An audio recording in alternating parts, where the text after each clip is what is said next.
제가 새 차를 샀다고 가정을 해보겠습니다. 차에는 돈이 많이 들죠? 돈이 많이 들기 때문에 저는 유지비를 아끼기로 결심을 합니다. 그래서 차를 사면 주는 그 매뉴얼, 새 차 사면 매뉴얼 읽어보잖아요. 그 매뉴얼을 제가 무시하고 제일 돈이 안 들어가는 방법으로 이 차를 유지하기로 제가 결심을 합니다. 설명서에는 엔진 오일을 5,000km마다 갈아야 한다고 얘기하지만은 엔진 오일이 너무 비싸요. 그래서 뭘 대체할까 제가 고민을 하다가 어느 날 아침 식사를 하다가 그만 마시려고 놔둔 오렌지 주스를 흘려버렸습니다. 주스가 미끌미끌하고 가격이 싸다는 사실이 갑자기 생각나서 엔진 오일 대신에 오렌지 주스를 여기다 부었습니다. 그리고 휘발유 값이 또 기름을 넣는데 너무 비싸.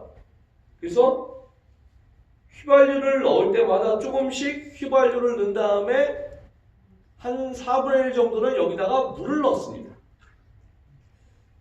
자, 조금씩 휘발유 값을 아끼고자 물 넣는 양을 점점 더 늘렸습니다. 자, 이렇게 새 차를 사서 유지한다면 이 차가 완전히 고장나고 퍼지기까지 얼마나 걸릴까요? 금방 퍼지겠죠?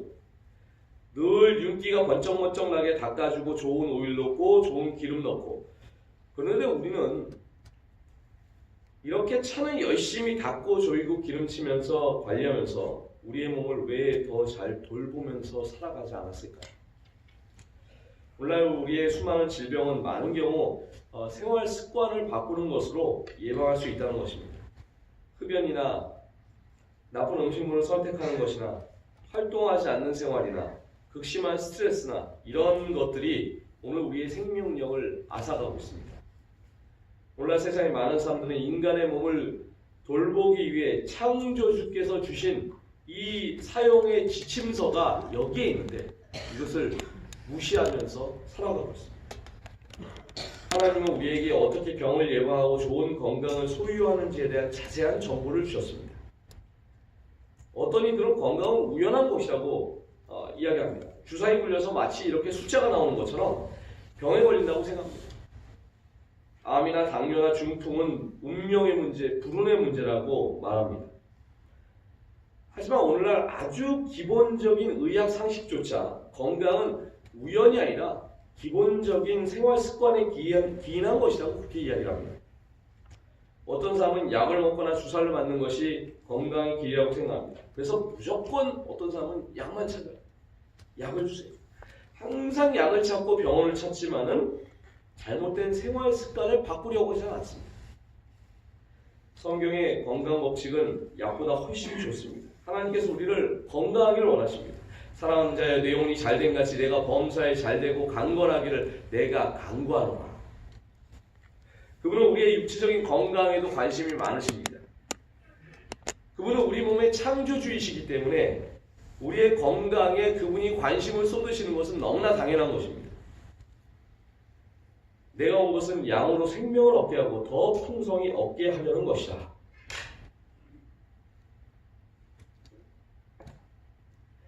예수께서는 우리가 모든 것에 풍성한 생명을 갖기를 원하십니다. 우리가 아프고 고통나고 힘들어하는 것은 우리 하나님께서 절대로 기뻐하지 않으십니다. 하나님이 마지막 때에 관한 기별이 있는 요한계시록을 한번 보시겠습니다. 또 보니 다른 천사가 공중에 날아가는데 땅에 거하는 자들 곧 여러 나라와 족속과 방언과 백성에게 전할 영원한 복음을 가졌더라. 그가 큰 음성으로 가로되 하나님을 두려워하며 그에게 영광을 돌리라. 이는 그의 심판하실 시간이 이르렀음이니. 자, 지금은 심판의 때라고 얘기합니다. 또 그리스도의 재림의 때라고 얘기합니다. 하나님께 영광을 돌리기 위한 기별이 여기에 있습니다. 하늘과 땅과 바다와 물들의 근원을 만드신 이를 경배하라 하더라. 하나님의 이 마지막 때의 기별은 우리에게 창조주를 경배하라고 하는 것입니다. 창조주를 경배함의 상징이 바로 안식일입니다. 성경이 말하는 이 마지막 때의 기별은 심판의 때에 우리 하나님께 영광을 돌리라고 말합니다. 우리 하나님께 어떻게 영광을 돌릴 수가 있을까요? 하나님이 주신 마지막 때의 기별, 하나님께 영광을 돌리라는 것은 무슨 의미가 있는 것인가? 자, 이 성경은 성경으로 답을 찾을 수가 있습니다. 고린도전서 10장 31절에 뭐라고 얘기해요? 그런즉 너희가 먹든지 마시든지 무엇을 하든지 다 무엇을 위하여? 하나님의 영광을 위하여 하라. 사단의 이 거짓된 미혹 중에 하나는 우리의 몸은 즐기는 장소이다 라는 것입니다. 사단은 특별히 마지막 시대에 세속적인 흥미와 정욕을 추구하는 이 시대에 속삭입니다. 뭐든지 기분 좋은 대로 하라 이렇게 이야기합니다. 하지만 하나님께서 우리의 몸은 성령의 전이라고 말씀하십니다.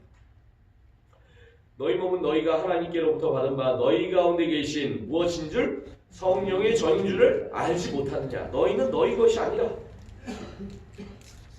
값으로 산 것이 되었으니 그런즉 너희 몸으로 하나님께 영광을 돌리라. 성경은 내가 2번 구입되었다고 말합니다. 하나님께서 나를 지으셔서 나는 하나님의 피조물입니다. 아담과 하와가 범죄하였을 때 세상이 잃어버린 바 되었습니다. 하지만 그리스도의 십자가의 죽으심으로 우리를 다시 사셨습니다. 우리는 구속으로 인해서 창조주 하나님의 것이 된 것입니다. 그러므로 우리의 몸은 하나님의 살아있는 전입니다. 하지만 우리의 잘못된 생활 방식이 우리를 때때로 죽이고 있는 것입니다.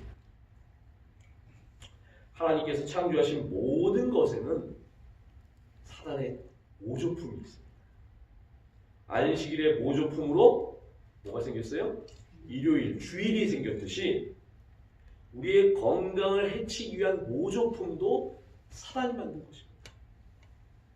하나님은 우리의 건강을 보존할 계획을 가지고 계십니다. 사단은 모조품을 가지고 있습니다.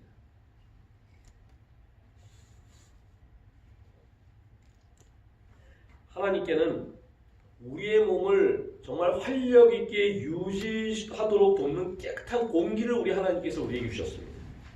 사단이 모조품을 만들었어요. 깨끗한 공기의 모조품을 만들었는데 그게 뭐예요? 담배입니다. 담배가 우리 건강에 해로운 것은 우리가 너무나 잘 알고 있습니다. 담배 주 원료 중에 하나인 이 탄을 추출해서 실험용 쥐의 등에다 발랐더니 여러 종류의 이런 악성 종양, 암이 발생한 것입니다.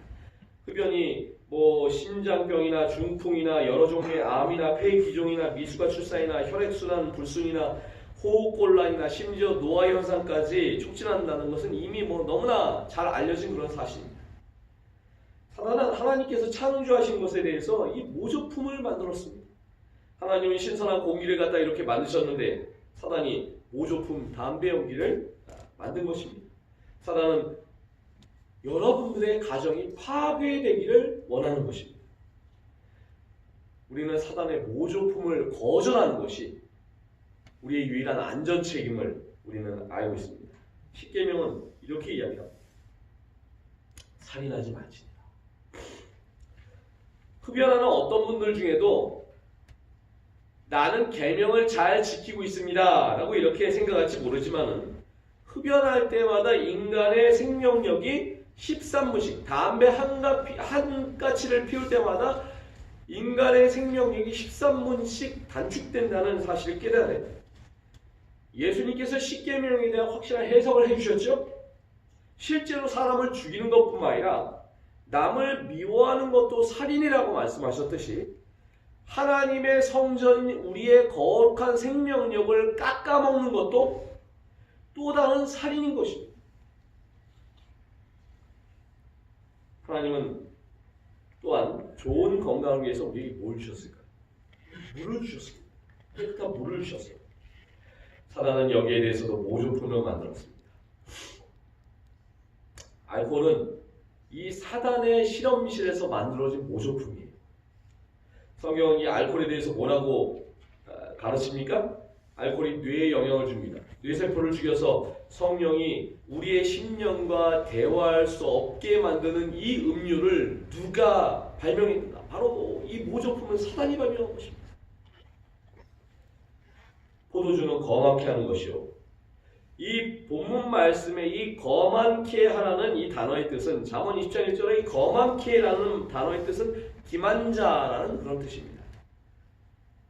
사람이 알코올 중독자가 되기 위해서 술을 마실까요? 그렇진 않습니다. 포도주는 거만케 하는 것이요 독주는 떠들게 하는 것이다. 무릇 이에 미혹되는 자에게는 지혜가 없는다. 이 알코올은 기만적이고 또 중독적입니다. 뇌세포를 파괴합니다. 우리의 사고 능력에 나쁜 변화를 가져옵니다. 사단이 알코올 안에 그 안정제를 만들었습니다. 예수께서 내게로 오라 내가 너를 쉬게 하리라 말씀하셨을 때 사단이 뭐라고 얘기해요? 술병에게 오라 그것이 너를 쉬게 하리라. 잠언 23장이 이렇게 말씀하고 있습니다. 포도주는 붉고 잔에서 번쩍이며 순하게 내려가나니 너는 그것을 보지도 말지니라. 이것이 마침내 뱀같이 울 것이요 독사같이 쏠 것이며 또 내 눈에는 괴이한 것이 보일 것이요 내 마음은 망령된 것을 바랄 것이며. 절제하는 것이 우리의 유일한 안전책입니다. 하나님은 발효되지 않은 순수한 포도즙을 만드셨습니다. 알코올은 건강을 해치는 마귀는 건강을 해치는 이 알코올이라는 모조품을 만들었습니다. 뭐 어떤 분이 이렇게 저한테 얘기해요. 그렇다면 목사님 성경에 제가 이런 질문을 많이 받았어요. 성경에 포도주라고 여러 군데 나와 있지 않습니까? 저희 교회 근처에도 그 교회 다니지 않는 여러 그런 분들이 있는데 그런 분들하고 제가 지난주에도 얘기를 하다가 그분들이 이와 똑같은 질문을 했어요. 목사님, 성경에 포도주라고 나와 있지 않습니까? 군데군데 많이 나와 있는데 그거 어떻게 된 겁니까? 성경에 포도주라고 번역된 단어를 살펴보면은 구약 성경에 나오는 이 포도주라는 단어의 히브리어인 야인이라는 말과 신약 성경에 나오는 포도주라는 단어인 이 헬라어 오이노스라는 말은 모두 발효되지 않은 신선한 포도즙, 또한 발효되어서 취하게 만드는 포도주, 이 모든 것을 갖다 다 통칭하는 그런 단어입니다. 하지만 성경은 발효되지 않은 포도즙을 마시라고 이렇게 권면하고 있습니다. 자, 성경은 또 식습관에 대해서 뭐라고 얘기하고 있을까요? 이스라엘 백성들이 출애굽할 당시로 돌아가 보겠습니다. 가라사대 때 너희가 너희 하나님 나 여호와의 말을 청조하고 나의 보기에 의를 행하며 내 계명에 귀를 기울이며 내 모든 규례를 지키면 내가 애굽 사람에 내기린 모든 질병이 하나도 너희에게 내리지 아니하리니 나는 너희를 치료하는 여호와임이니라. 우리 하나님께서는 성경의 원칙을 따르면은 세상의 질병이 여러분들에게 오는 것을 허락하지 않겠다 그렇게 말씀하십니다. 고대 세계에서 이 건강과 질병은 어떠했을까요? 그 영국의 그 맨체스터 대학의 그 데이빗 로살리라는 박사가 고대 이집트인의 이 질병에 대해서 연구를 했습니다. 미이라를 해부했습니다. 그래서 이 미이라의 정맥과 동맥을 관찰했더니 이 람세스 2세의 동맥을 살펴봤습니다. 이 람세스 2세의 이 미이라의 동맥을 살펴봤더니 지방이 많은 음식물로 동맥이 꽉 막혀 있었어요. 이 틀림없이 람세스 2세가 심장병이나 중풍이나 류마티스나 관절염 같은 걸로 고통을 받아서 아마 그런 것들로 람세스 2세가 죽었을 것이라 그렇게 추측이 되는 것입니다. 이 프랑스인 의사는 루프 박사가 미이라를 엑스레이로 촬영을 해가지고 봤는데 고대 이 이집트인들의 음식물이 지방이 가득한 그런 음식물이었습니다. 특히 그 돼지고기와 설탕의 과도한 그 섭취가 그들의 식생활의 특징이었습니다. 또 다른 증거로 그 미이라들의 그 해골을 갖다가 이렇게 그 엑스레이를 찍어봤더니 이 미이라의 많은 미이라에게서 그 이에 많은 충치가 발견이 된 것입니다. 이 이집트인들을 죽게 한 질병은 동맥경화증이나 심장병이나 비만이나 암이나 또 충치나 스트레스 같은 것들이 있었고 이 부도덕한 생활이 매독이나 임질이나 이런 것들을 갖다가 초래하게 되었습니다. 여기에 그 모조품 음식물이 있습니다. 자, 하나님께서 인류를 창조하셨을 때 하나님께서 아담과 하와에게 건강을 위한 육체의 연료를 주셨습니다. 성경은 하나님께서 과일과 견과류와 곡류를 주셨다고 그렇게 말씀하고 있습니다. 하나님이 가라사대 때 내가 온 지면에 씨 맺는 모든 채소와 씨 가진 열매 맺는 모든 나무를 너희에게 주노니 너희 식물이 되리라. 우리 하나님께서 인간에 주신 최초의 음식물은 곡식과 과일과 견과류였습니다. 자, 그렇다면 목사님, 그러면 우리가 지금 채소를 먹는데 이 채소는 뭐 배추나 무나 당근이나 이런 채소는 언제부터 우리가 먹게 되었습니까? 원래는 채소는 인간을 하나님께서 창조하셨을 때에는 채소는 주지 않으셨어요. 그때 채소는 누가 먹던 것이었나? 짐승들이 먹던 것이었어요. 아담과 하와가 범죄한 후에 에덴 동산에서 나온 다음에 먹을 것이 부족하게 되자 채소가 음식물로 더해지게 된 것입니다. 목사님, 창세기 1장 29절에 채소라는 말이 나와 있지 않습니까? 창세기 1장 29절은 이 한국어 성경의 오역 중에 그 대표적인 오역 중에 하나인데, 원어 성경이나 영어 성경 모두 씨 맺는 식물과 과일들이라고 그렇게 기록이 되어 있습니다. 자, 그렇다면 인간은 언제부터 고기를 먹게 되었을까요? 노아홍수로 인해서 이 세상이 파괴가 되고 방주에서 나온 다음에 하나님께서 비로소 고기를 허락하셨어요. 성경에 나오는 900세가 넘는 사람들의 수명에 대해서 좀 의아하신 그런 적이 있으십니까? 하지만 그것은 실제로 사람들이 살았던 수명이었습니다. 창세기 5장 27절에 무두셀라는 969세를 향수하고 죽었더라. 홍수전에 인간들이 이토록 수명이 길었던 것은 두 가지 이유가 있습니다. 자, 둘째 날 창조하신 그 궁창은 지구 대기권에서 우주의 온갖 새로운 광선들을 걸러주는 역할을 했습니다. 그런데 노아홍수를 통해서 그 궁창의 모든 물이 다 비로 쏟아지게 한 것입니다. 그 당시 사람들이 비라는 것을 보질 못했어요. 왜냐하면 궁창이 다 막아주고 있었기 때문입니다. 근데 그 궁창의 물이 다 쏟아지게 된 거예요. 창조하실 때마다 보시기에 힘이 좋았다고 말씀하신 하나님이 둘째 날 궁창을 창조하시고 둘째 날만 힘이 좋았더라는 말씀이 없으셨던 것은 후에 인류가 궁창으로 말미암아 멸망당할 것을 하나님께서 아셨기 때문입니다. 두 번째 이유는 홍수전의 인간들은 과일과 견과와 곡식과 채소를 중심으로 한 이 채식의 식사를 하였기 때문인 것입니다. 자, 이 방금 전에 본 도표를 보시면은 홍수전과 한번 다시 한번 보실까요? 자, 이 표를 보시면 홍수전과 홍수 후에 인간의 수명의 변화를 보여주고 있는데, 홍수전의 인간의 평균 수명은 평균 900세였습니다. 그런데 홍수 후의 첫 세대의 평균 수명이 300세로 줄어들게 되었습니다. 수명이 급감했어요. 홍수 후에 사람들의 식습관이 바뀐 것은 굉장히 흥미롭습니다. 하나님께서 홍수 후에 고기를 먹도록 허락하셨는데 왜 그랬을까요? 두 가지 이유가 있습니다. 첫째는 먹을 것이 너무나 부족했기 때문에. 둘째는 빨리 죽기를 갖다가 그토록 오랜 세월을 살면서 죄를 짓는 것을 하나님께서 원치 않으셨기 때문에. 하나님께서 노아에게 방주로 들어가라고 명하셨을 때 동물들을 데리고 들어가라고 말씀하셨습니다. 창세기 7장 2절에 보시면 너는 모든 정결한 짐승 암수 7씩 부정한 것은 암수 2씩을 내게로 취하며. 자, 몇 가지 종류의 동물이 있습니까? 두 가지예요. 정결한 것과 부정한 것. 하나님께서 왜 정결한 것을 7쌍, 부정한 것을 2쌍을 데려가게 하셨습니까? 정결한 동물은 제사를 위해서 사용하거나 인간의 식물로 남겨주셨습니다. 부정한 동물은 일명 청소동물이라고 합니다. 하나님의 그 오물 처리 시스템입니다. 하나님은 레위기에서 건강 법칙을 주셨습니다.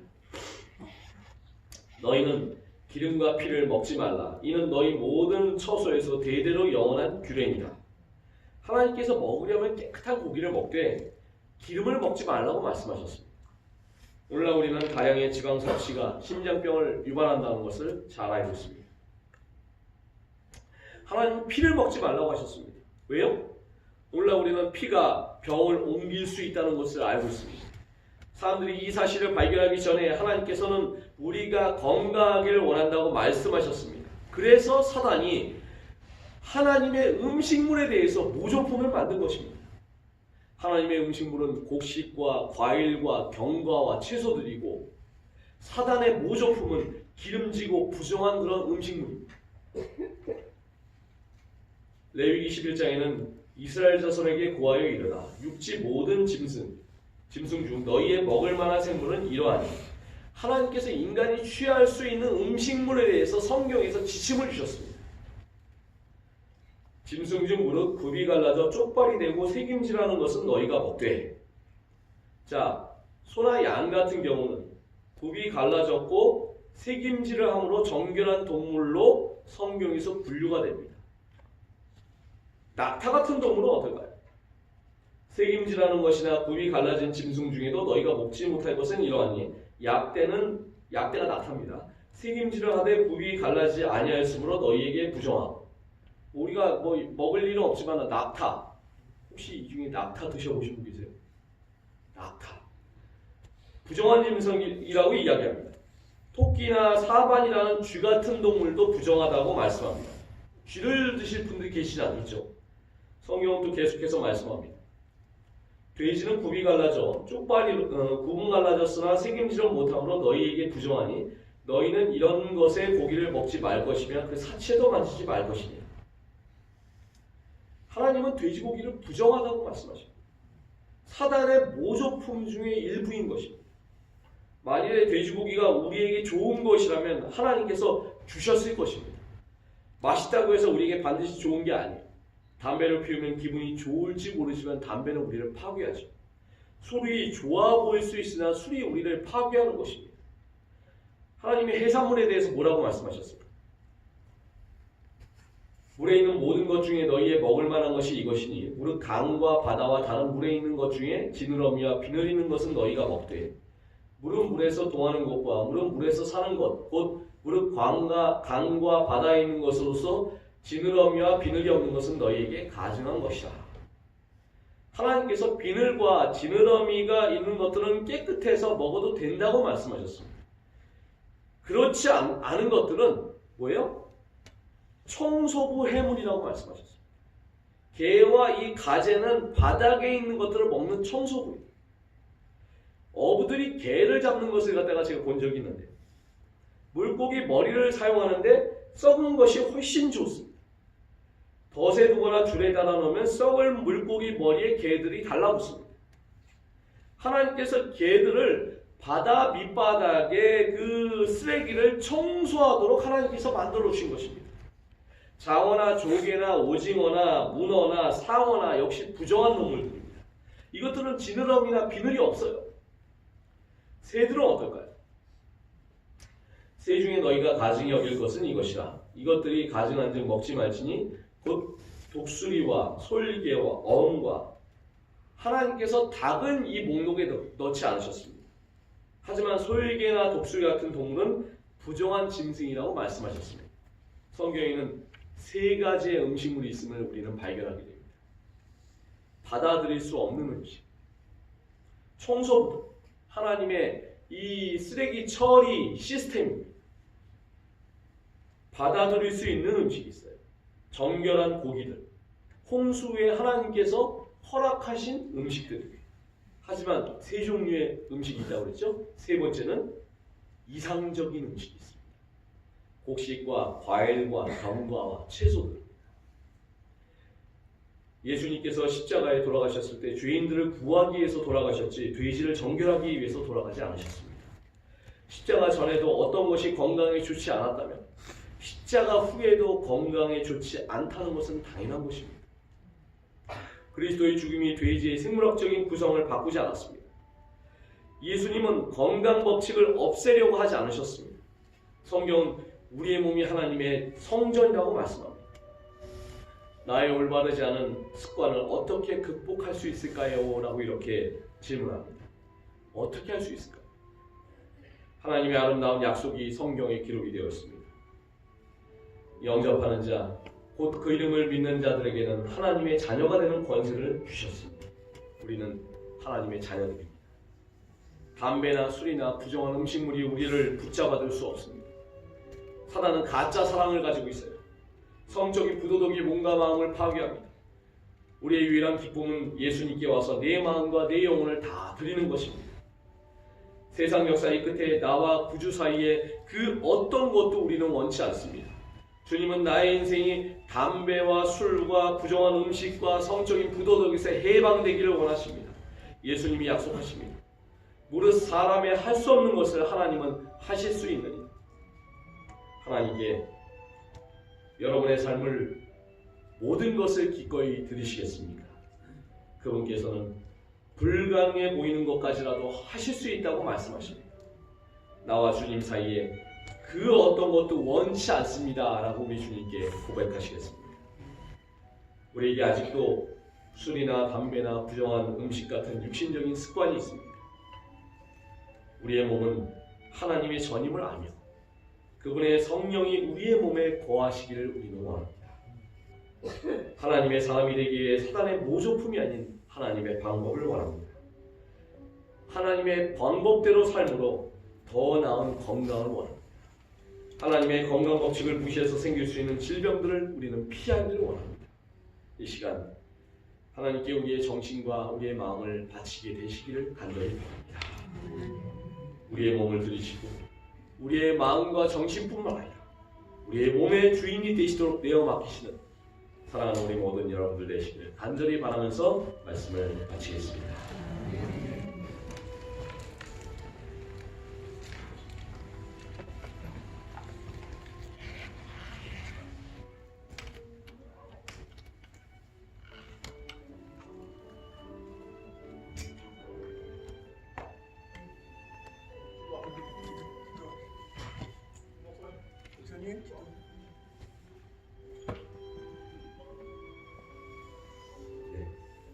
기도하시겠습니다.